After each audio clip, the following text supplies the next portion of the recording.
Matapos naming manginain ng almusal. Ma'am, asan si ate nangunguha pa? Ngayon. Hindi, ipunin. Ang dahil mangga, oh. Marami akong mangga. Okay na. Ipunin natin. Ang daming mangga mo doon. Akin isa. Ipunin lang yung mga dahon-dahon kasi.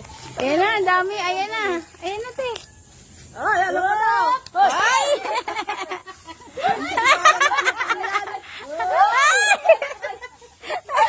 Wala akong ngipin. Ang galing ah! Catcher! Ba't iba na? Sarap-sarap sa bago. Oh. Ayun, yun naman iba. Nay Sara, maghagis ka mangga. Bataka kami, Nay. Nay Sara, bataka kami hinmangga. Bataka. Oh. Batuhin mo daw kami mangganay.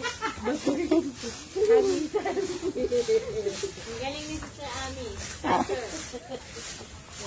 Dating mamumuha to ng mangga si Ate Ami. Maganda daw yan, insect repellent. Saan pinadami mo? Isa? Wala lang. Dalawa? Tatlo? Tatlo lang naman ah. Oo, 4 daw.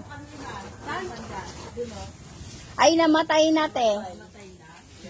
Nanggaling naman ng papaya, ang laki na. Oo nga. Mamamalingay yan. Ayan. Kakainin na. Papaya. Saan? May Chinese na lungga ito? Paano papaya daw? Talbos din. Talbos, te. Ay, ito.